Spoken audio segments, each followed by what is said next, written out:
कल के सत्र में बड़ी गंभीर चर्चा हुई और चर्चा का मुख्य बिंदु यही था कि कितना भी उत्तम कार्य क्यों ना हो, लेकिन यदि उसे उचित समय पर न किया जाए तो उसका परिणाम सुखद नहीं होता। हमारे यहां ऋषि मुनियों ने, गुरुजनों ने काल का विभाजन किया है। प्रत्येक कार्य करने के लिए एक सुंदर समय नियत किया गया है। समय का आदर करते हुए जब आप प्रयास करते हैं, पुरुषार्थ करते हैं, तब केवल फल नहीं अपितु सुफल प्राप्त होता है। सुफल अर्थात जो आपके लिए भी सुखद हो और अन्यों के लिए भी सुखद हो। यही भूल महर्षि कश्यप की भार्या अदिति से हुई। संध्या का समय है, पवित्र बेला है, देवाराधन का समय है। उनका चित्त उस समय काम विकार से क्षुभित हुआ। कश्यप ऋषि से जाकर उन्होंने आग्रह नहीं दुराग्रह किया। वो समझाते रहे कि देवी ये समय अनुकूल नहीं है, तुम्हारा मनोरथ अनुकूल है लेकिन ये समय अनुकूल नहीं है, पर नहीं मानी। परिणाम क्या हुआ? बाद में स्वयं का ही हृदय पश्चाताप से, ग्लानि से, खेद से भर गया। पर इस अस्तित्व में जब कर्म का एक बीज गिर जाता है तब उसका फल अवश्यंभावी है। तब महर्षि कश्यप ने कहा कि अब इसका परिणाम आएगा। अब क्योंकि मैं प्रजापति हूं, जैसे घर का पिता, घर का मुखिया यदि कोई गलत निर्णय ले ले तो उसका परिणाम सारे परिवार को भुगतना पड़ता है ना। राजा अगर एक गलत निर्णय ले ले तो परिणाम सारी प्रजा को भुगतना पड़ता है। कश्यप प्रजापति हैं, ये सारा विश्व उन्हीं की संतान है। अब उन्होंने कहा कि देवी तुमने और मैंने मिलकर ये जो कार्य किया है ये किसी भी प्रकार से करने योग्य नहीं था। काल भगवान की अवज्ञा हुई, भूत भावन भगवान शंकर का हमने अपराध किया। केवल अपने स्वार्थ की पूर्ति के लिए हमने वेद, शास्त्र, समय, प्रकृति सबकी मर्यादाओं का अतिक्रमण किया। अब इसका दुष्परिणाम आएगा। तुम्हारी कोख से दो ऐसे भयंकर आसुरी प्रवृत्ति के पुत्र जन्म लेंगे जो सारी सृष्टि को सताएंगे, प्राणी मात्र को दारुण दुख देंगे। थर थर कांप रही है भय के मारे दिति। एक प्रार्थना उसने की कि बस ब्राह्मणों के शाप से मेरे पुत्र दग्ध ना हो। जब दिति को पश्चाताप करते देखा तो महर्षि कश्यप के मन में दया का उद्रेक हुआ। कहा कि एक बात तुम्हारे हृदय को आधार देने के लिए पर्याप्त है कि तुम्हारे पुत्रों का उद्धार भगवान के हाथ से होगा और तुम्हारा एक पौत्र महान भगवत भक्त होगा, सत्पुरुष जिसका सम्मान करेंगे, अनंत काल तक जिसकी कीर्ति इस लोक में, इस संसार में अक्षय रहेगी, जिसका स्मरण करने मात्र से जन मन पवित्र हो जाएगा। जब दिति ने यह सब सुना तो उसके मन को थोड़ा धीरज हुआ। और यहां कथा कहती है 100 वर्ष तक दिति ने उस गर्भ को धारण किया। तभी कल मैं आपसे कह रहा था भाई, ये जिन चरित्रों की हम चर्चा कर रहे हैं वो कोई साधारण लोग नहीं है, उनकी सामर्थ्य साधारण नहीं है।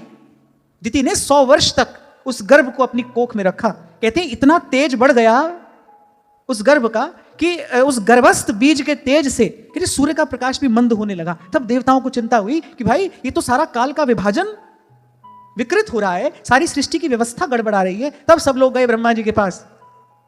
भय से आकुल व्याकुल होकर देवता पहुंचे ब्रह्मा जी के पास कि वैसे तो आपको हमको कुछ निवेदन करने की आवश्यकता नहीं है, आप अंतर्यामी हैं, सब जानते हैं, पर ये जो दृश्य दिखाई पड़ रहा है इससे हम सबके मन में बड़ा भय हो रहा है। ब्रह्मा जी ने मनी मन सोचा भाई इस गर्भ में जो है वो वस्तुतः देवताओं को भयभीत करने वाला ही तो है।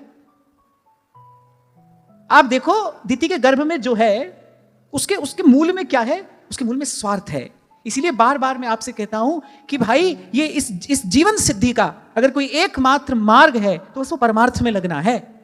स्वार्थ से ऊपर उठना होगा, अपने सुख को एक बार एक और रख देना होगा और भूलना नहीं। जब आप सबके सुख का विचार करोगे, जब आप सबके हित का विचार करोगे तो उस सब में आप आते हो, उस सब में आप हो। मैं आपको कई बार एक उदाहरण देता हूं ना, कोई जाकर प्रभु से प्रार्थना करे मेरे घर वर्षा हो जाए, तो ये प्रार्थना तो भाई किसी भी प्रकार से स्वीकृत नहीं हो सकती क्योंकि संभव नहीं है। लेकिन अगर कोई ये कह दे कि वर्षा हो जाए तो भाई जब वर्षा होगी तो प्रार्थना करने वाले के घर में तो हो ही जाएगी। तो जब आप सबके हित की बात करते हैं तो उस सब में आपका हित तो बिना कहे आ ही जाता है, और मैं कहता हूं बिना कहे हो ही जाता है। और मेरा तो ये मानना भी है, आप जब सर्व के हित की प्रार्थना करेंगे, किसी का हित हो ना हो, भाई आपका तो हो ही जाएगा। सबसे पहला हित क्या होगा? अपना मन निर्मल हो जाता है, अपना अंतःकरण शुद्ध हो जाता है। ध्यान रखना, ये जो प्रार्थना है लोकः समस्तः सुखिनो भवन्तु, ऐसे ही सबके हित का विचार करते हुए संत यहां पर आनंद में रहे हैं। नानक नाम चढ़दी कला, तेरे पाणे सर्वत दा भला। अंतःकरण शुद्ध होता है, इससे मन निर्मल होता है, हल्के फुल्के हो जाते हैं आप। अगर आपकी भाषा में मैं आपसे कहूं तो ये आपके उर अंतर को डिटॉक्सिफाई करता है। जैसे बड़े दीर्घ काल तक कुपथ्य का सेवन करने से या किसी औषधि का सेवन करने से शरीर में कुछ विष बन जाता है।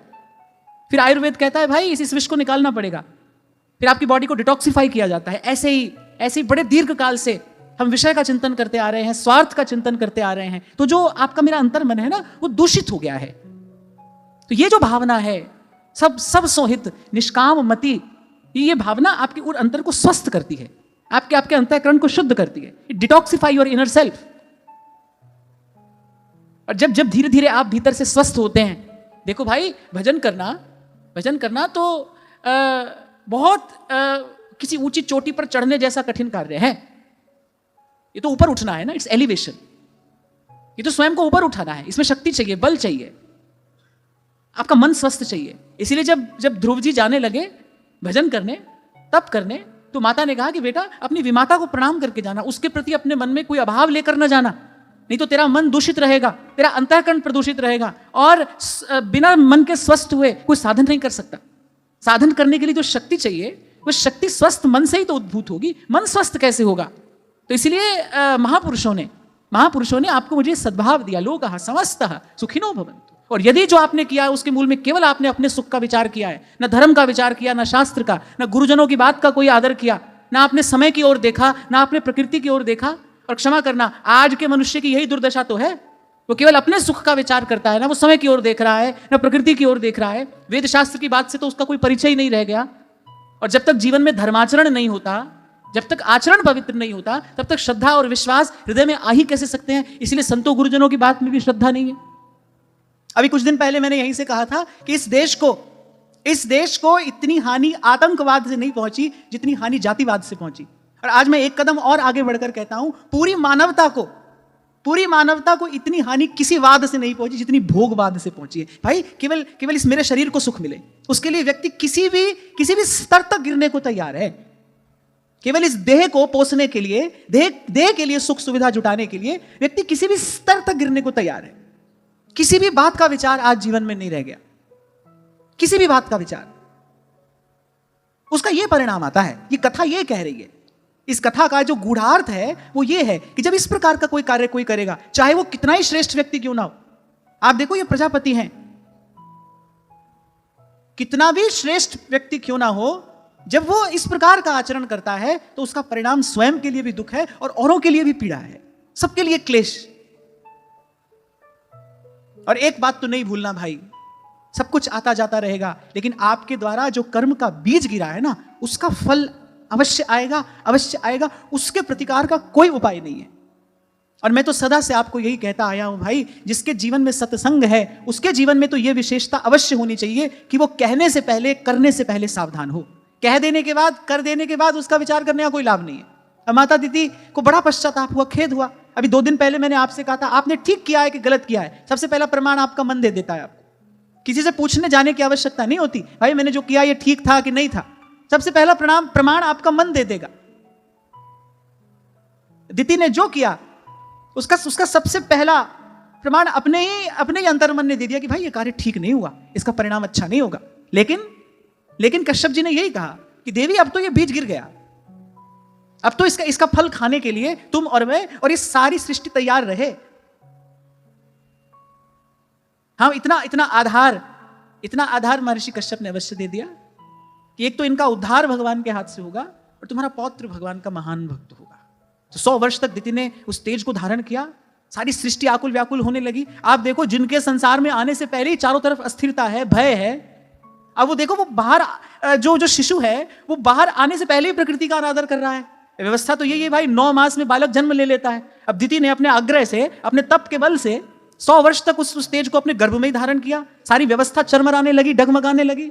अब देवता आकुल व्याकुल हुए, अब ब्रह्मा जी के पास पहुंचे। अब ब्रह्मा जी तो जानते थे सब बात कि भाई क्या होने वाला है। तब फिर ब्रह्मा जी ने देवताओं को सारा वृतांत सुनाया कि अब सुनो इस घटना के मूल में रहस्य क्या है। ये इतनी छोटी सी चर्चा मैंने आपसे इसलिए की, भाई करने से पहले सावधान रहना है, आपको भी, मुझे भी, हम सबको। तभी आपके मेरे जीवन में सत्संग का कुछ लाभ है। क्योंकि यदि बुद्धि में विवेक का ही प्रकाश नहीं हो रहा, जो हमारा मन कह रहा है बस उसी को हम मानते चले जा रहे हैं। क्यों? क्योंकि आज तक पाठ भी यही पढ़ा ना हमने, यहां सुनो सबकी करो मन की। यही तो पढ़ाया गया हमको यहां पर। अच्छी बात कहकर पढ़ाई गई ये बात, भाई सुनो सबकी करो मन की। ऐसा तो बिल्कुल भी नहीं करना चाहिए। और यही हमारे अभ्यास में भी आ गया, जो हमारे मन ने कहा बस हम कहते चले गए, विचारते चले गए, करते चले गए। करने में बड़ा आसान मालूम पड़ता है ना वो सब, लेकिन उसका परिणाम भयंकर है, दुखद है। और मैं कहता हूं और कहीं सावधान रहो ना रहो, लेकिन आपके द्वारा ये जो कर्म का बीज गिर रहा है ना, इसमें बहुत सावधान रहना। क्योंकि जो जस करहि सो तस फल चाखा। तभी तो कुछ दिन पहले मैंने आपसे कहा था भाई कि निज कृत कर्म भोग सब भ्राता। यही इस सारे अस्तित्व का एक रहस्य है। कर्म प्रधान विश्व करी राखा। ये एक स्वतंत्रता, ये एक अधिकार ईश्वर ने आपको मुझे दिया, कर्मण्येवाधिकारस्ते। इसका सावधान होकर प्रयोग करना। तभी कुछ दिन पहले आपसे मैं कह रहा था भाई, व्यक्ति दौड़ता है इसके पास उसके पास, फिर कहता है बोले कि हमारे ग्रह खराब है, समय खराब है। भाई ग्रह भी जहां हैं उनको वहां पहुंचाने वाले आप ही तो हो, आपका कर्म ही तो है। कर्म से जो ऊर्जा प्रकट होती है वही तो सब कुछ नियत करती है, निश्चित करती है, निर्धारित करती है। इतनी बात यदि समझ में आ जाए तो जीवन से कितने अनर्थों की निवृत्ति हो जाए, जीवन से कितने भ्रम दूर हो जाए। करते समय सावधान रहना। और करते समय सावधान कौन रह पाएगा? अब एक ये प्रश्न खड़ा होता है, करते समय सावधान कौन रह पाएगा? जिसके जीवन में सतत सत्संग होगा, जिसके जीवन में संत होगा, जिसके जीवन में सद्विचार होगा, जिसके जीवन में सच्चिंतन होगा, वही करते समय सावधान रह पाएगा। नहीं तो व्यक्ति तो यही कहता है भाई आज करो कल देखेंगे। कल किसने देखा है? अब जो होगा देखा जाएगा। यही सब बातें तो सुनी समझी सीखी हैं हमने। इसी पर हमारा जीवन चल रहा है। जहां जीवन चलना चाहिए शास्त्र मर्यादा के अनुसार, गुरुजनों की आज्ञा से, संतों के वचनों से, वहां हमारा जीवन किस किस आधार पर चल रहा है? अरे आज करो कल देखा जाएगा, कल किसने देखा है, अब जो होगा देखा जाएगा। ये सब बातें हमने सुनी समझी सीखी, तभी ये दुर्दशा है। हो सकता है ये बातें सुनकर आपको थोड़ी कठिन मालूम पड़ती हो, पर सुख का मार्ग कठिन ही था, कठिन ही है। भगवान कह रहे हैं गीता में, यत् तदग्रे विषमेव पर परिणामे अमृतोपम। कितना परिश्रम, पुरुषार्थ, प्रतीक्षा कोई करता है तब तो बीज से फल प्राप्त होता है। कोई कितना परिश्रम करता है तभी तो बीज से फल प्राप्त होता है। एक हरा भरा वृक्ष, उसके मूल में क्या है, उसके पीछे पता नहीं कितने लोगों का परिश्रम होगा। अभी ललित बता रहा था मुझे कुछ दिन पहले कि वृंदावन में यहां किसी स्थान में एक साथ 300 हरे भरे वृक्ष काट दिए गए। अभी बताया मुझे, एक साथ 300। अरे हमारे हरिनाम व्यास जी ने 500 साल पहले ये बात कही थी कि मथुरा खुदत और कटत वृंदावन पुण्यते पाप सवायो, और ये दिन देखवे के काजे काहे को व्यास जीवायो। ऐसा दिन हमको देखना पड़ रहा है, हमारे सामने ये वृंदावन के तरु लता कट रहे हैं। मैं कहता हूं वृक्ष तो कहीं पर भी हो, वृंदावन की तो खैर बात ही अलग है। वृंदावन के तरु लता तो वृंदावन की वास्तविक संपत्ति है, यहां का असली धन ही वृंदावन के रुख हैं। पर मैं कहता हूं वृक्ष तो कहीं पर भी हो भाई, उसको वृक्ष बनने में कई वर्ष लगे हैं, उसके पीछे कईयों का परिश्रम है, कईयों ने उसका सिंचन किया है, उसकी देखभाल की है, तब वो वृक्ष बना है। और शायद कभी आपको मैंने सुनाया था, मेरी तो यात्रा ही यहीं से आरंभ हुई। ऐसे ही वृंदावन की परिक्रमा लगाते लगाते, और यहां टटिया स्थान के पास में दोपहर का समय था, थोड़ा थक गया और ऐसे किसी पेड़ की छाया के नीचे बैठा तो ऐसे लगा कि जैसे किसी ने स्वर्ग का सुख दे दिया हो थोड़ी देर के लिए।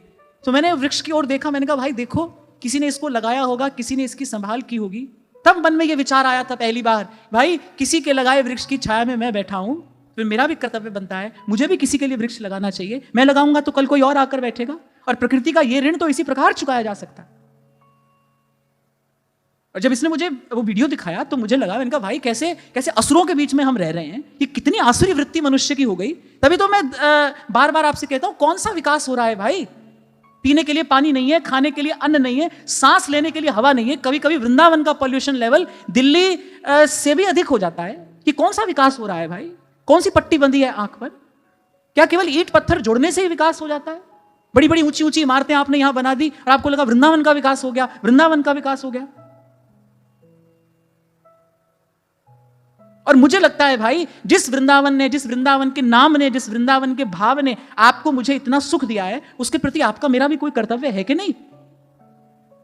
Every epic journey starts from a baby step. एक कदम तो आप और मैं उठा सकते हैं। मुझे प्रभु ने इस स्थान पर बैठाया है, तो मुझे लगता है कम से कम मैं जो कह सकता हूं कहूं, जो कर सकता हूं करूं। मुझे हृदय को इतनी पीड़ा हुई, मैंने कहा देखो कैसे समय में हम आ गए, एक साथ 300 वृक्ष। मुझे तो लगता है वृक्ष काटने वाले को वही दंड मिलना चाहिए जो किसी की हत्या करने वाले को मिलता है। एक वृक्ष को काट दिया। और मनुष्य तो मनुष्य को कुछ दे रहा है कि नहीं दे रहा, पर ये तो हमें दे ही दे रहे हैं। मनुष्य तो मनुष्य को कुछ दे रहा है कि नहीं दे रहा, पर वृक्ष तो हमें दे ही दे रहे हैं। पंथी को छाया है, फल है, शुद्ध वायु है, और मुझे लगता है एक हरे भरे वृक्ष को देखो मन प्रसन्न होता है कि नहीं होता। 20-25 मंजिल की किसी इमारत को देखकर आपका मन प्रसन्न हो कि नहीं हो, एक हरे भरे वृक्ष को देखकर मन प्रसन्न होता है कि नहीं? मन को शांति मिलती है कि नहीं प्रकृति के निकट जाकर? इसलिए थोड़ी देर पहले मैंने कहा कि आतंकवाद से भी अधिक हानि जातिवाद से हुई, और सब वादों से अधिक हानि आज मानवता को भोगवाद से हो रही है। बस मुझे सुख मिले, मैं बटोर लूं धन, मैं जमा कर लूं संपत्ति। वहां हनुमान जी ने देखा था जब विभीषण जी को, लंका निशिचर निकर निवासा, यहां कहां सज्जन करिवासा। मुझे लगता है भाई यहां भी आज वैसी स्थिति हो रही है। ये जो बेचारे भजन करने वाले साधु संत यहां रह रहे हैं, उसी प्रकार रह रहे हैं जैसे लंका में विभीषण जी रह रहे थे। और कहीं का भी वृक्ष कोई काटे तो बड़ा भारी अपराध है। और यहां वृंदावन, जहां की संपत्ति यहां के तरुलता है। कोसों दूर से संत जल ले लेकर आते थे और वृंदावन की लताओं को सींचते थे।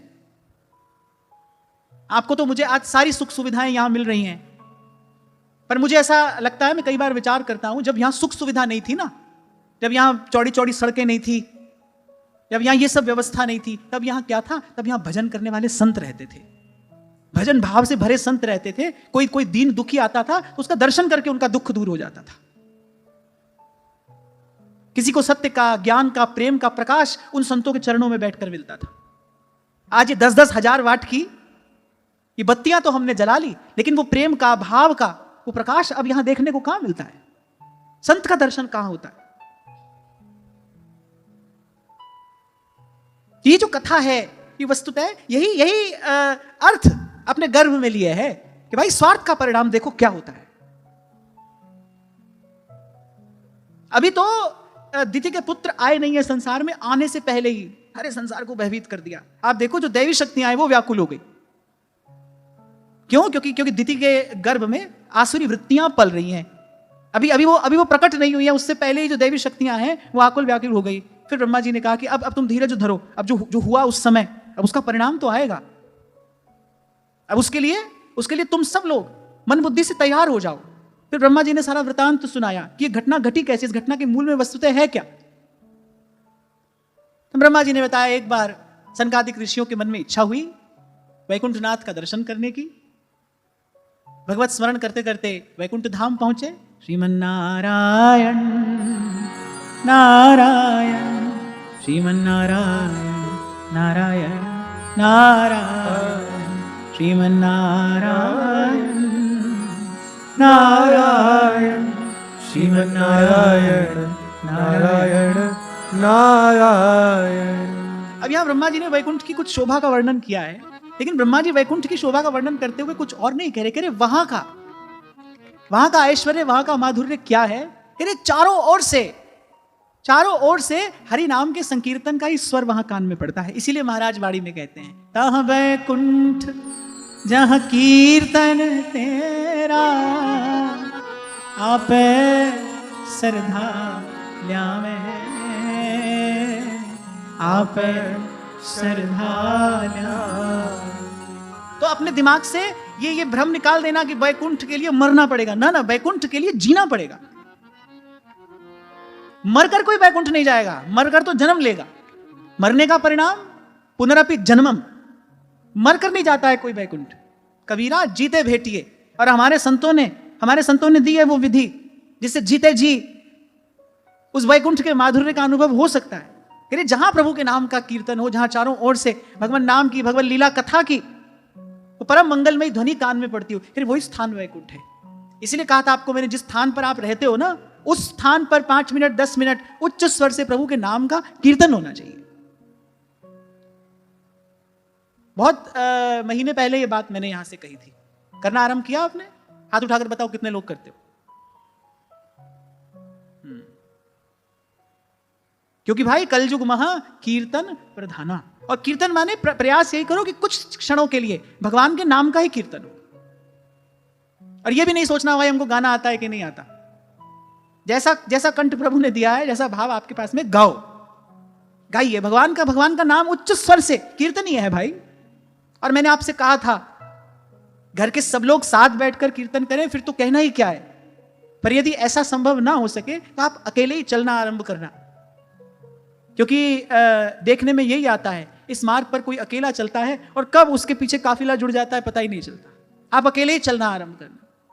जो नाम भगवान का आपको प्रिय लगे, प्रभु के जिस रूप में आपकी निष्ठा हो, जिस नाम से आपके हृदय में भावोद्रेक हो, तो उस नाम का आश्रय लेकर नित्य प्रति जिस स्थान पर आप रहते हो उस स्थान पर नित्य प्रति कीर्तन हो। इससे वहां का परमाणु भजन के योग्य बनेगा।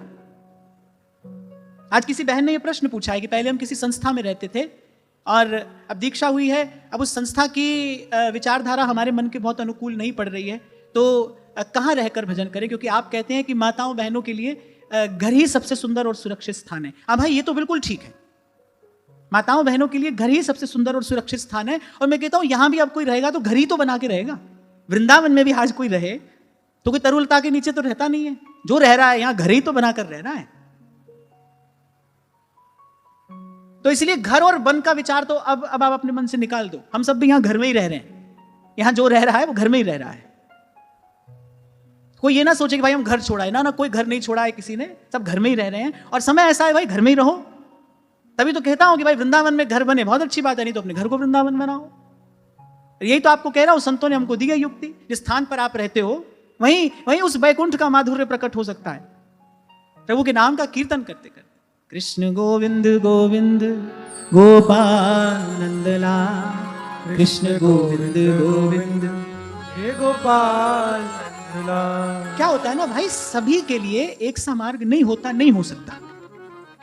कल भी मैं आपको यही यहां से कह रहा था, मुझे यहां से वही बात कहनी पड़ती है जो सबके लिए ठीक हो, जो सबके लिए अनुकूल हो। क्योंकि आप सब लोग यहां पर बैठकर सुन रहे हैं, लेकिन फिर भी सबके लिए एक जैसा मार्ग नहीं हो सकता। अब जैसे जिस भी बहन ने पूछा, उसने कहा हम 15 साल से किसी संस्था में रह रहे हैं। अब जो 15 साल से किसी संस्था में रह रहा है, उसको भाई यहां वृंदावन में एक साधक के रूप में रहने में मुझे लगता नहीं कोई परेशानी होगी, तो वह ऐसे भी रह सकता है। लेकिन सभी के लिए ये ठीक हो ये भी आवश्यक नहीं है। इसलिए सबके लिए एक जैसा मार्ग नहीं हो सकता। अपनी स्थिति का विचार करते हुए सावधानी पूर्वक निर्णय लेना चाहिए। भाई कोई अनावश्यक द्वंद्व दुविधा हमारे जीवन में ना आए। क्योंकि भाई रहना तो इसी संसार में है ना। और कल इसी बात पर तो विस्तार से चर्चा होती रही कि भाई काल की गति का आदर करना पड़ता है, काल की गति का सम्मान करना पड़ता है। आप क्या, मेरे जैसा व्यक्ति भी आज सोचे कि भाई कहीं वन में अकेला जाकर रह लेगा, मेरे जैसे व्यक्ति के लिए भी कठिन है। हम तो भाई घर में ही रहते हैं, दरवाजे पर गार्ड भी बिठा के रखना पड़ता है। हम भी तो घर में ही रह रहे हैं और दरवाजे पर गार्ड भी है। अब वो तो क्यों है आप सब लोग जानते ही हो। और अब क्या करें, हमको बैठा कर रखना पड़ता है। एक बार किसी ने कह भी दिया था मुझसे, मुझे याद नहीं किसने कहा, बोले आप तो बहुत बड़े घर में रहते हैं, आपके घर के बाहर गार्ड भी रहता है। मैंने कहा भाई आप ही की कृपा है, मेरी तो बहुत इच्छा होती है जंगल में जाकर किसी कुटिया में रह लूं। आप रहने कहां दोगे, आप कहां रहने दोगे। तो आपकी कृपा है, आपकी कृपा के कारण हमको ऐसे रहना पड़ता है, ना रहे तो क्या करें। तो भाई आज ये बात मैं इसलिए कह रहा हूं कि आज के समय का विचार करते हुए हमको भी ऐसे ही रहना पड़ता है। तो अब घर और वन में आप बहुत अधिक द्वंद्व मत रखो। जहां रहो, मैं कहता हूं जहां रहो, जिस रंग में, जिस ढंग में, जिस संग में रहो, राधा रमण राधा रमण राधा रमण। एक बात और, ये जो छोड़ने का भाव है इसकी भी एक बार जांच पड़ताल जरूर करनी चाहिए। भाई संसार के दुख से दुखी होकर छोड़ रहे हैं या भगवान से प्रेम है इसीलिए। क्योंकि अगर भगवान से प्रेम है फिर छोड़ने की बात ही नहीं आती, फिर तो छूट जाता है सब। फिर ये सारे प्रश्न ही नहीं उठते। फिर किसी से पूछना ही नहीं पड़ता। मैं कहता हूं ना, नदी जब चलती है समंदर की ओर, ना किसी से इजाजत लेती है, न रास्ता पूछती है, वो तो चल पड़ती है और पहुंच जाती है एक दिन। और संसार के झगड़े झंझट से बचकर भाग रहे हो तो भाग नहीं सकते भाई। तो जो प्रारब्ध में लिखा है वो 7 पाताल में कोई जाकर छिप जाए, वहां भी उसके पीछे जाएगा। उसमें तो अच्छी बात यही है भाई, जो है उसको स्वीकार कर लो। जो सुख दुख लगी रहे देह सो, मिट जाई और लोग बढ़ाई। कृष्ण गोविंद गोविंद गोपाल नंदलाल, कृष्ण गोविंद गोविंद हे गोपाल नंदलाल। कृष्ण गोविंद गोविंद गोपाल नंदलाल, कृष्ण गोविंद गोविंद हे गोपाल नंदलाल। यहाँ तो लिखा है, जहां भंवरे ऊंचे स्वर से भगवान के नाम का कीर्तन करते हैं, हरि लीला का गान करते हैं ऊंचे स्वर से। कृष्ण गोविंद गोविंद गोपाल नंदलाल, कृष्ण गोविंद गोविंद हे गोपाल नंदलाल। कृष्ण गोविंद गोविंद गोपाल नंदलाल, कृष्ण गोविंद गोविंद हे गोपाल नंदलाल। हे गोपाल नंदलाल, गोपाल नंदलाल, गोपाल नंदलाल, हे गोपाल नंदलाल। हे गोपाल नंदलाल, गोपाल नंदलाल, गोपाल नंदलाल, हे गोपाल नंदलाल। हे गोपाल नंदलाल, हे गोपाल नंदलाल, हे गोपाल नंदलाल, हे गोपाल नंदलाल। कृष्ण गोविंद गोविंद गोपाल नंदलाल, कृष्ण गोविंद गोविंद हे गोपाल नंदलाल। कृष्ण गोविंद गोविंद गोपाल नंदलाल, कृष्ण गोविंद गोविंद हे गोपाल नंदलाल। और ब्रह्मा जी बता रहे एक विशेषता और है, कह रहे जब भ्रमर गुंजार करते हैं हरि नाम का, तो कह रहे उस समय जो अन्य पक्षी हैं, कह रहे उनका कोलाहल बिल्कुल बंद हो जाता है। मानो सभी एक मन से उस हरि नाम का, उस हरि कथा का आनंद लेते हैं, उस आनंद में मत्त हो जाते हैं। सार की बात क्या है? वैकुंठ अर्थात जहां किसी प्रकार की कोई कुंठा ना हो, यहां जाकर मन सब प्रकार के द्वंद्वों से मुक्त हो जाए। यहां कहने का तात्पर्य यही है, ऐसे परमाणु की रचना हो सकती है जब भक्त लोग मिलकर ऊंचे स्वर से प्रभु के नाम का प्रेम से भाव से कीर्तन करें। हे गोपाल नंदलाल, गोपाल नंदलाल, हे गोपाल नंदलाल, हे गोपाल नंदलाल, हे गोपाल नंदलाल, गोपाल नंदलाल, गोपाल नंदलाल, हे गोपाल नंदलाल, हे गोपाल नंदलाल, हे गोपाल नंदलाल, हे गोपाल नंदलाल, हे गोपाल नंदलाल। कृष्ण गोविंद गोविंद गोपाल नंदलाल, कृष्ण गोविंद गोविंद हे गोपाल नंदलाल। गोविंद गोविंद गोपाल नंदलाल, कृष्ण गोविंद गोविंद हे गोपाल नंदलाल। मनमोहना मुरलीधरा नंद नंदना राधा माधवा, हे मनमोहना मुरलीधरा नंद नंदना राधा माधवा, हे मनमोहना मुरलीधरा नंद नंदना राधा माधवा, हे मनमोहना मुरलीधरा नंद नंदना राधा माधवा, हे मनमोहना मुरलीधरा नंद नंदना राधा माधवा, हे मनमोहना मुरलीधरा नंद नंदना राधा माधवा, हे मनमोहना मुरलीधरा नंद नंदना राधा, हे मनमोहना मुरलीधरा नंद नंदना राधा, हे मनमोहना मुरलीधरा नंद नंदना राधा, हे मनमोहना मुरलीधरा नंद नंदना राधा, हे मनमोहना मुरलीधरा नंद नंदना राधा, हे मनमोहना राधा, हे मनमोहना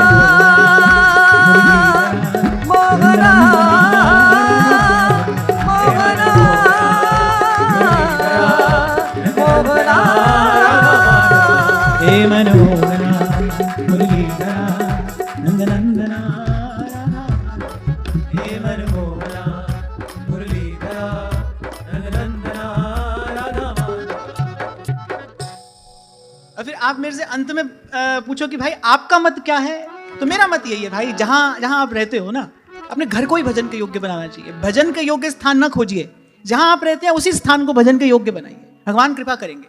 आपका भाव शुद्ध है, आपका संकल्प पवित्र है, भगवान क्यों कृपा नहीं करेंगे? आप ये ना सोचो कि हम पर कृपा होगी कि नहीं होगी, आप ये सोचो आपका संकल्प पवित्र है, भगवान क्यों कृपा नहीं करेंगे? सारे दिए एक स्थान पर जलते हों, ये अच्छा है कि एक एक दिया दूर दूर तक किसी के मार्ग को आलोकित करता हो, ये अच्छा है? मुझे तो दूसरी बात ज्यादा अच्छी लगती है।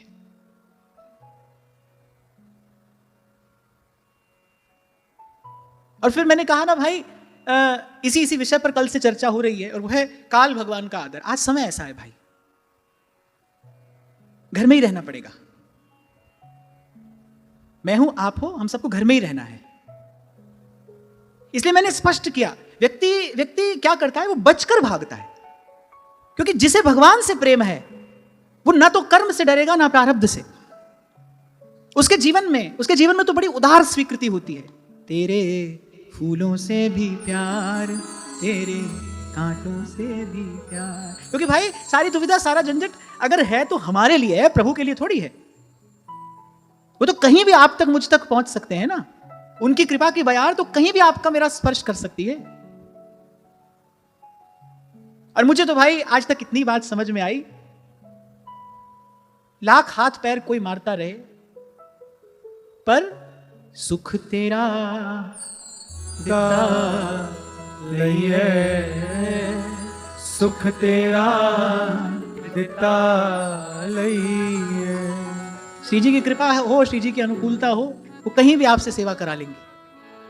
प्रभु प्रसन्न है, वो कहीं भी आपसे साधन करा लेंगे। जी विधि प्रभु प्रसन्न मन हो, करुणा सागर कीजिए सो।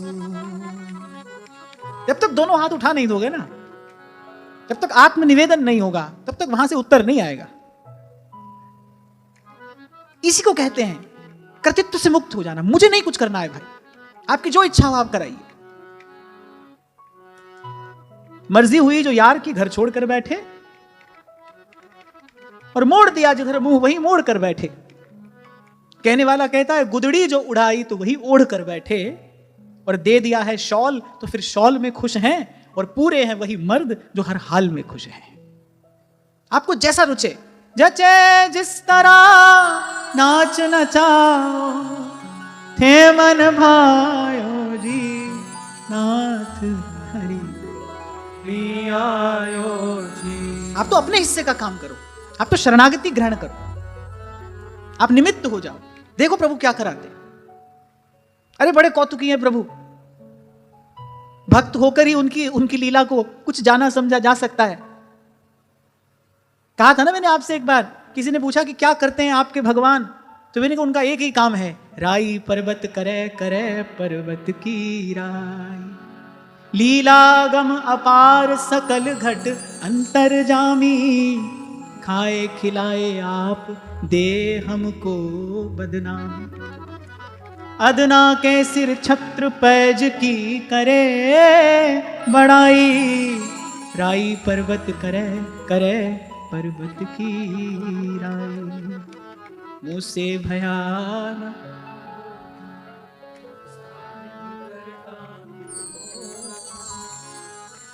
देत लेत है आप ही, पलटू पलटू सो, तेरे कवन कवन गुण कह गावा, तू ठाकुर गुणी निधान, तुमरी महिमा बरन न साकूं, तू ठाकुर ऊंच भगवान। क्योंकि भाई मैंने तो अपने जीवन में आज तक यही रंग देखा है, माधो हम माधो हम ऐसे तू ऐसा।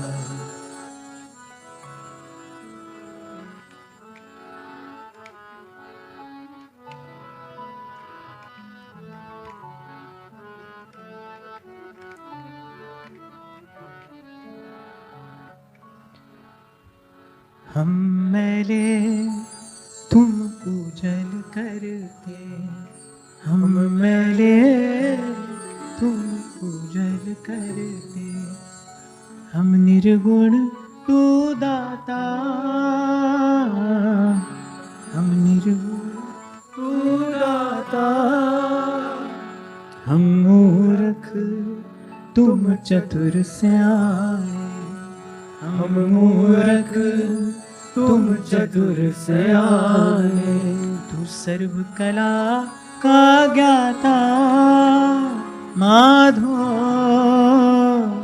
माधो माधो माधो माधो, हम ऐसे तू ऐसा, माधो हम ऐसे तू ऐसा।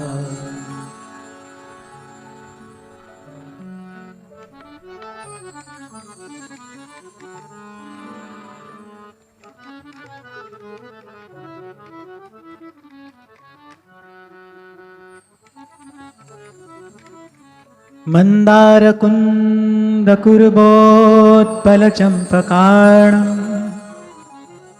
पुन्नाग नाग बकुलाम्बुज पारिजाता,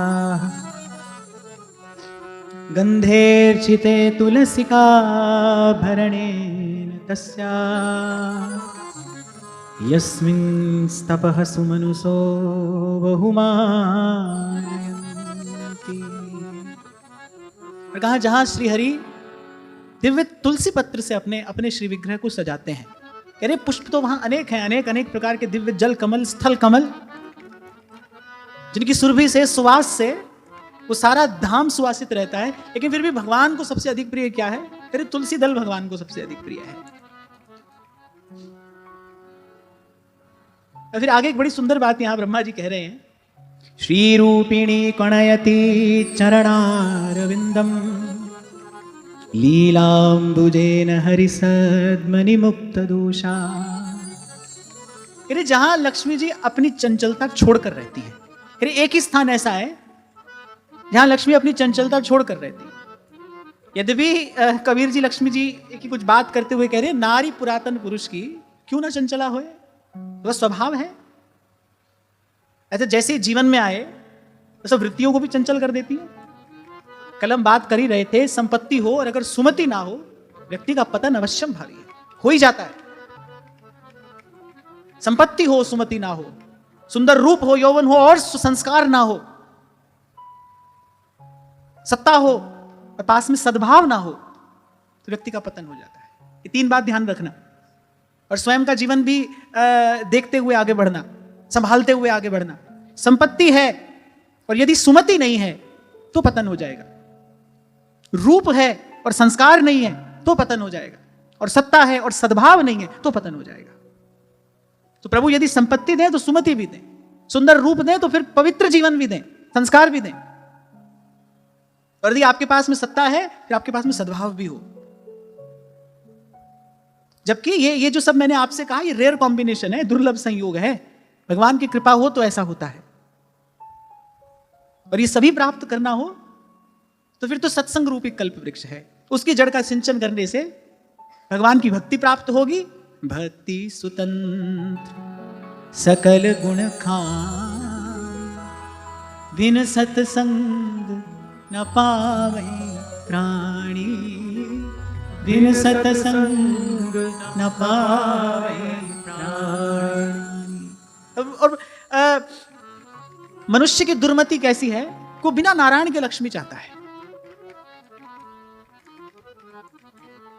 लक्ष्मी नारायण इस सारी सृष्टि के माता पिता हैं। नारायण पोषण करते हैं ना, पोषण करने वाले माता पिता हैं। जीव लक्ष्मी पुत्र हो सकता है, लक्ष्मीपति नहीं हो सकता, लक्ष्मी का स्वामी नहीं हो सकता। भूमि यही देखकर तो हंसती है, बोलिए सब मेरे स्वामी बनने का प्रयास करते हैं, स्वामी तो मेरा एक ही है, सब है भूमि गोपाल की, सूरदास जी कहते हैं, स्वामी तो मेरा एक है। और बोले देखो ये मूर्ख राजा, ये मूर्ख मनुष्य, बोले मेरे लिए लड़ते हैं, मेरा स्वामी बनने का प्रयास करते हैं। और सहज ही जिनके पग परत रजसम होत पसान, नारायण तिनको कहूं रहो न नाम निशान। अच्छी बात तो यही है भाई, आनंद में रहना है, मौज में रहना है, तो फिर यही तरीका सीखो, यही युक्ति है। इतना कह दो प्रभु से, साईं इतना दीजिए जहां मैं कुटुंब समान, मैं भी भूखा ना रहूं, साधु न भूखा जाऊं। और मैं बात आपको यहां से बड़े विश्वास से कह रहा हूं, आप लिख कर ले जाना। मेरे ये शब्द प्रभु स्वीकार करेंगे। यदि आप ईमानदारी से इतना चाहते हैं कि मैं भी भूखा ना रहूं और साधु ना भूखा जाए, इतनी व्यवस्था भगवान अवश्य करेंगे, अवश्य करेंगे। पर जीव अपना कपट नहीं छोड़ता, सोचता कुछ है, कहता कुछ है, करता कुछ है। और भगवान सोचते हैं कि देखो ये मायापति से माया कर रहा है।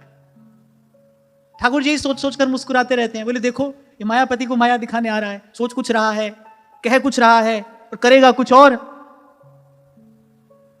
कहता है त्वमेव माताश्च पिता त्वमेव, मंदिर से बाहर आ जाए तो जूते के लिए भी लड़ पड़ता है। तो ठाकुर जी कह रहे देखो ये हमसे ही कपट करता है। इसलिए वो क्या करते हैं, मौन रहकर देखते रहते हैं। निष्कपट होकर अगर कोई चाहता है प्रभु इतनी व्यवस्था करे, प्रभु अवश्य करते हैं। अरे मैं कहता हूं जीवन में भगवान भी हो और जीवन में चिंता भी हो, दोनों बातें एक साथ कैसे हो सकती हैं? आपके जीवन में प्रभु भी हैं और आपके जीवन में चिंता भी है, नहीं, दो बातें एक साथ नहीं होती। इसलिए कल आपसे कह रहा था कि संग्रह करेगा ही वही जिसको भगवान पर भरोसा नहीं है। चाचा वृंदावन दास जी अपनी एक रचना में कहते हैं, बोले अरे मैं अपने भंडार में भरकर क्यों रखूं, नंद बाबा के खजाने में कोई खोट पड़ने थोड़ी जा रही है। चतुर दिशा कीनो बल अपनो। कह तो रहा था आपसे, एक राजा यदि हो भी तो भाई उसका राज उसके राज्य में ही तो चलेगा, उसकी सत्ता की कहीं ना कोई सीमा रेखा तो है, उस सीमा से बाहर तो वो कुछ नहीं है। पर भगवान का वक्त कैसा है, प्रेम नगर में रहनी हमारी और चारों दिशा जगीरी में, पूरा पश्चिम उत्तर दक्षिण। अरे पूरा पश्चिम उत्तर दक्षिण छोड़ो, महाराज तो वाणी में कहते हैं जाका कैया दरगाह चले। और यदि यहां कुछ कहे तो देवताओं को भी उसकी बात स्वीकार करनी पड़ती है। साधु का कहा वृथा नहीं जाए। अधिकार प्राप्त करना हो तो ऐसा प्राप्त करिए। यही बात तो ध्रुव जी की मां ने कही, बोली बेटा यदि तुझे पद ही प्राप्त करना है तो फिर परम पद प्राप्त कर, जहां से कभी पतन ना हो। इस सिंहासन से तो एक ना एक दिन मृत्यु गिरा देगी। इस सिंहासन के पाए तो बड़े दुर्बल हैं, इसे तो एक दिन मृत्यु गिरा देगी। फिर यदि तुझे प्राप्त करना है ना बेटा, फिर परम पद प्राप्त कर, जा नारायण का भजन कर। यदि अधिकार प्राप्त करना है तो फिर ऐसा अधिकार प्राप्त करिए। छत्र दिशा कीनो बल अपनो, सिर ऊपर कर तारे हो। जब यहां वहां जाना होता था ना सत्संग के लिए, मैं कई बार बैठकर कहता था ठाकुर जी से, मैं कहता था वारे कन्हैया हम जहां जाते हैं, जिसके घर जाएं वो ये कहता है कि जे सब आपका है, किसी के भी यहां चले जाओ मेरे सब आपका ही है। तो मुझे याद आ जाती थी कबीर जी की बात, कि चारों दिशा जगीरी में, जिस नगर में, जिस देश में, जिस भेष में चले जाओ, मेरे सब आपका ही तो है, आप ही के लिए है, आपका ही है।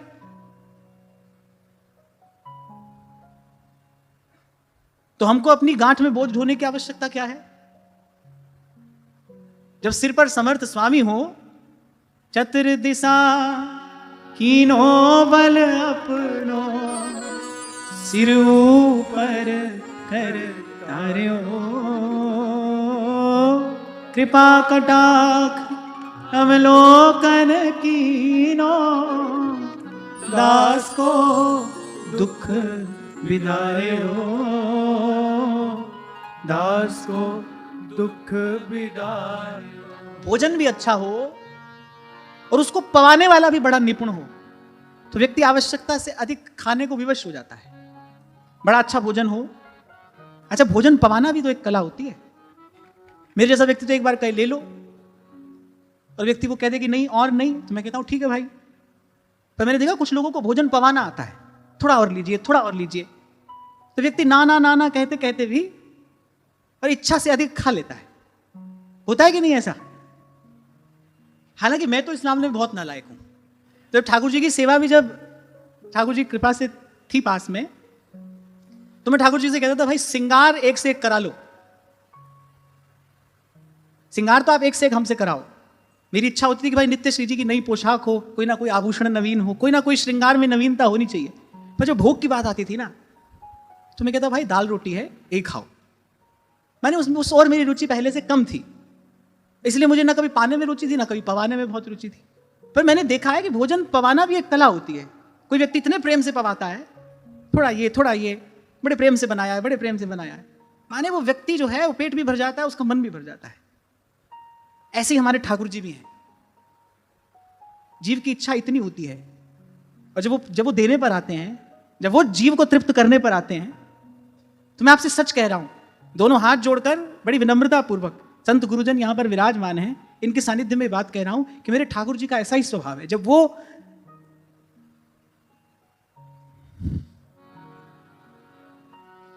देने पर आते हैं, जब वो पवाने पर आते हैं, तो भाई रोम रोम भर जाता है, फिर इच्छा नहीं होती उस ओर देखने की। ऐसा उनका स्वभाव है। विभीषण जी तो केवल चरणों की ओट लेने के लिए आए थे, और आते ही अभय पद दे विभीषण को किया लंकेश पल भर में, उसी के हाथ है मेरी नाव, तो किस बात की चिंता। इसलिए कह रहा हूं बड़े कौतुकी है भगवान, तो पता नहीं कब किससे क्या करा लें।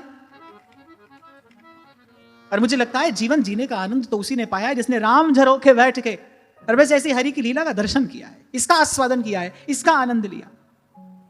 अहमता ममता से मुक्त होकर, तेरे मेरे से मुक्त होकर उसकी दृष्टि रही प्रभु की ओर। गुरुजनों की कृपा से, सत्संग की कृपा से हृदय में इस बात का विवेक भी और विश्वास भी, भाव भी और भरोसा भी कि प्रभु के विधान में मेरे सहित आप सबका, इस सारी सृष्टि का जीव मात्र का मंगल निहित है। उसके जीवन में कोई आग्रह रहा ही नहीं। इसलिए व्यास जी कहते व्यास न देत असीस शराब, बोले नाम किसी को आशीर्वाद देते हैं न श्राप देते। क्यों? भाई जो हो रहा है श्री जी की इच्छा से हो रहा है, और श्री जी की इच्छा में इस सारे अस्तित्व का, जीव मात्र का मंगल ही मंगल है, कल्याण ही कल्याण है। पर यहां थोड़ी प्रभु के स्वभाव की बात हो रही थी। स्वभाव ठाकुर जी का ऐसा है, जैसे बोलचाल की भाषा में मैं कहूं तो इसे झिका देते हैं वो किसी को। अरे उनका स्वभाव तो ऐसा है, जीव नाना करता है, वो देते हैं, जीव को लगता है कि बिना मांगे दे रहे हैं। प्रभु देखते हैं भाई इसके मन में कोई छिपी हुई कामना है, वो केवल उसी को पूर्ण करने के लिए देते हैं। लेकिन भाई उसके जैसा देने वाला कौन होगा? सदा से देता आया है और उसी के दिए कोई पाता है। सदा से वो देता आया है, उसी के दिए कोई पाता है, लेकिन उसने आज तक किसी को आकर जताया नहीं मैंने दिया है। प्रत्येक व्यक्ति को लगता है भाई मैंने कमाया है, ये तो मैंने बनाया, ये तो मैंने कमाया, ये तो मेरा पुरुषार्थ है। सबको ऐसा ही लगता है। जब भगवान ने दी थी ब्रह्मा जी को सृष्टि रचना की आज्ञा, आपको याद है ब्रह्मा जी ने क्या कहा था? प्रभु सृष्टि रचना तो मैं करूंगा, ये सेवा तो मैं आपकी करूंगा, लेकिन आप मुझे आशीर्वाद देना, मेरे मन में कभी यह भावना आ जाए कि कार्य मैंने किया है। मैं जीवों को उनके कर्म के अनुरूप फल दूंगा, लेकिन जीवों को उनके कर्म का फल प्रदान करते हुए मैं ये भूल ना जाऊं कि मेरा फल आपके अधीन है, मैं स्वतंत्र नहीं हूं, मैं ईश्वर नहीं हूं, मैं तो आपका दिया हुआ कार्य कर रहा हूं। मैं स्वयं को ईश्वर ना समझने लग जाऊं। प्रत्येक व्यक्ति को यही तो लगता है भाई ये मैंने कमाया, ये मैंने बनाया, इतना कमाया, इतना बनाया। और मुझे लगता है भाई जब ये सब कुछ आपने और मैंने किया है, फिर उसने क्या किया है? जबकि सत्य क्या है? करण करावण हार आप। और ये प्रभु का स्वभाव है, वो किसी को बताते नहीं, वो सब देकर वो किसी को बताते नहीं, वो किसी को जताते नहीं। अरे जिसको देते हैं उसको नहीं बताते। परमानंद इंद्र सो वैभव विप्र सुदामा पायो। आप देखो सुदामा को मांगने तक नहीं दिया भगवान ने। भगवान ने कहा इसमें हमारी शोभा है, हमारा परम मित्र और ऐसा तपस्वी ब्राह्मण, भगवान ब्रह्मण्य देव है, हमारा परम मित्र है और ऐसा तपस्वी ब्राह्मण है, ये मेरे सामने आकर याचना करे। भगवान को लगा ये मुझे शोभा देता है। मांगने का अवसर तो प्रभु आने ही नहीं देते। तभी तो संत कह रहे हैं बिन बोलिया सब किछ जानदा, बिन बोलिया सब किछ जानदा, किस आगे की जय अरदास, बिन बोलिया सब किछ जानदा। प्रभु को अच्छा नहीं लगता कोई हमसे आकर मांगे। क्यों? क्योंकि मांगने वाला सदा ससंकोच मांगता है, अपना मुख नीचे करके मांगता है। अब किन शब्दों में मैं आपको बताऊं, ये समझाऊं कि ये कैसा हृदय होता है। वो अपने सामने किसी को संकोच में देख नहीं सकते। ठाकुर जी की इच्छा नहीं है, कभी नहीं होती कि जीव दीनहीन पड़ा रहे, मैं देता रहूं, ये दीनहीन होकर मुझसे मांगता रहे। अरे अपने आप को दे देने वाले हैं वो तो अपनी भगवत्ता एक और रख के भक्त से मांग कर खाने वाले हैं। अपनी भगवत्ता, अपनी ठकुराई एक और रख के तो भक्त से मांग कर खाने वाले हैं। हमको लगता तो है आज श्री जी को ऐसी पोशाक पहनाई है हमने, आज श्री जी का ऐसा श्रृंगार किया है, आज श्री जी की ऐसी सेवा हुई है, हमको ऐसा ही तो लगता है। ऐसा ही तो लगता है भाई, हम पवा रहे हैं तो ये पा रहे हैं, हम खिला रहे हैं तो खा रहे हैं, हम पहना रहे हैं तो ये पहन रहे हैं, हमको ऐसा ही तो लगता है। उनकी व्यवस्था है, उनका स्वभाव है ऐसा, उनकी करनी ऐसी है, वो रच देते हैं ऐसी लीला। कौन कर रहा है भाई? उसके अतिरिक्त कौन है करने वाला? कौन कर सकता है? पर मैं कह रहा हूं उनका स्वभाव ऐसा है, ना बताते हैं ना जताते हैं, जिसको देते हैं उसको नहीं बताते। ना सुदामा को मांगने दिया और ना उसको बताया कि मैंने तुमको क्या दे दिया है। वो जैसे आए थे बस प्रभु का दर्शन करके अपने मित्र से मिलके लौट चले। मन में इस बात का विचार तो अवश्य हुआ होगा, पर जब पहुंचे तब अनुभव हुआ। चरण कमल वंदो हरियाई, जाकी कृपा पंगु गिरि लंघै, जाकी कृपा पंगु गिरि लंघै, रंग चले सिर छत्र धराई, चरण कमल वंदो हरियाई। जिसके पास बहुत कुछ है वो समृद्ध होता है, या जिसे कुछ नहीं चाहिए वो समृद्ध होता है? जिसे कुछ नहीं चाहिए वही तो समृद्ध है, जिसके भीतर का अभाव दूर हो गया है, जिसके पास संतोष रूपी धन है। तभी कबीर कहते हैं कि जब आवे संतोष धन सब धन धूर समान। जिसे कुछ नहीं चाहिए वो समृद्ध है।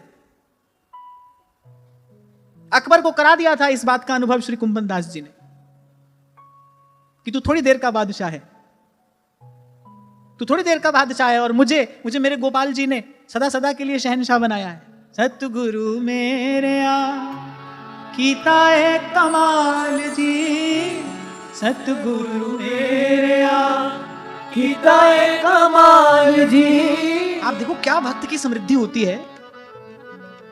ये तो जीव की दुर्मति है, जहां से हमने आज चर्चा की, तो जीव की दुर्मति है को बिना नारायण की लक्ष्मी चाहता है। अरे जो कदापि माधो भजे माया चेरी होए। भगवत रसिक देव कहते हैं कि माया को सब जग भजे माधो भजे न कोए, जो कदापि माधो भजे, कदापि माने सकृदपि, जो कदापि माधो भजे माया चेरी होए, और माया चेरी होए रहे पगसों लपटानी। कबीर कह रहे 7 गांठ कौपीन में गिने इंद्र को रंक।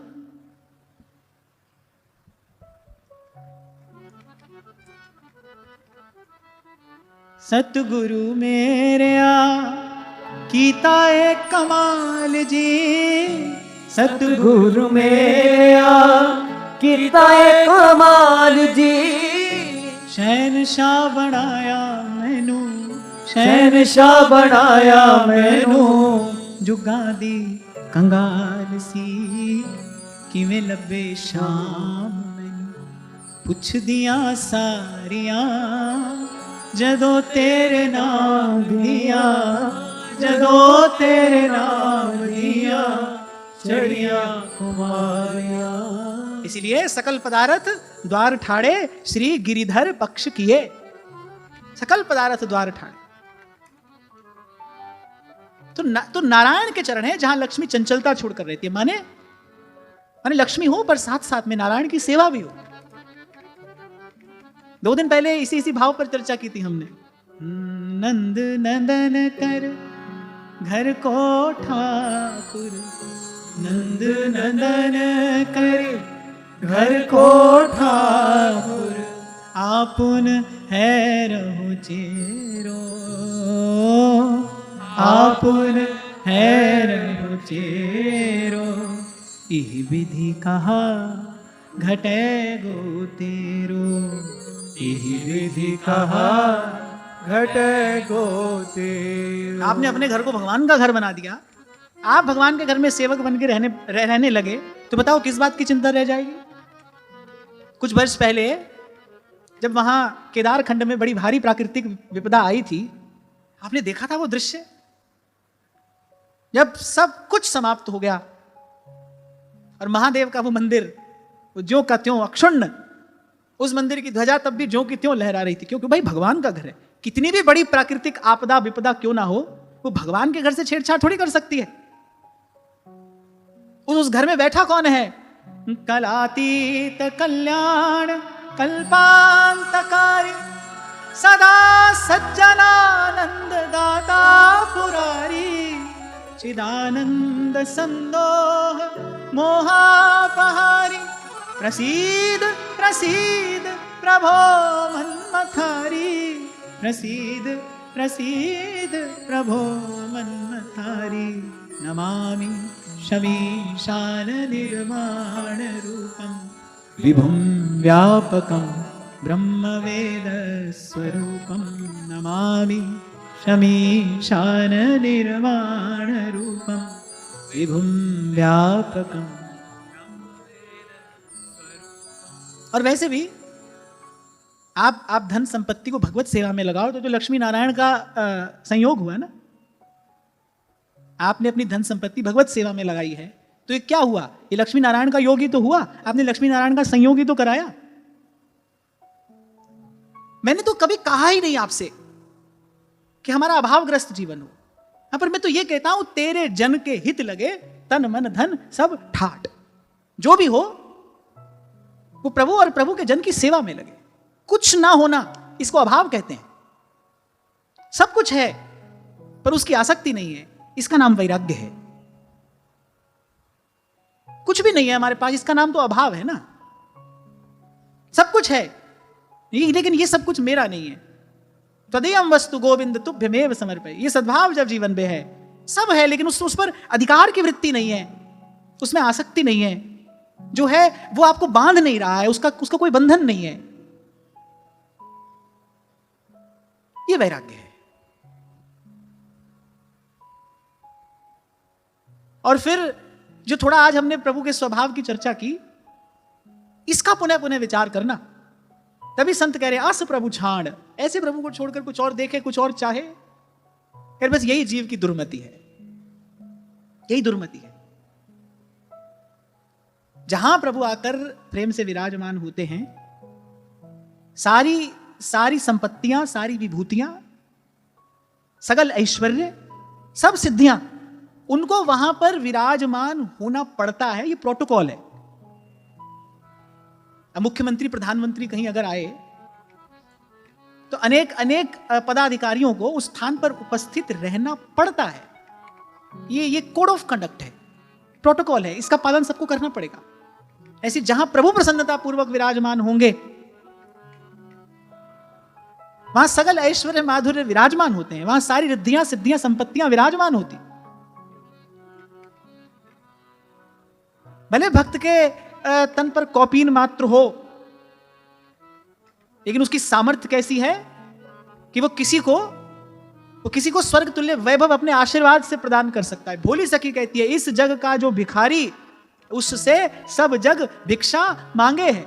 एक बार छवि देखी इसको त्रिभुवन तृण सा लागे है। जो है यहाँ का सोना अनत का दंपति पानिप पागे है। पर इस जग का जो इस दर का जो भिखारी, अरे उससे सब जग भिक्षा मांगे।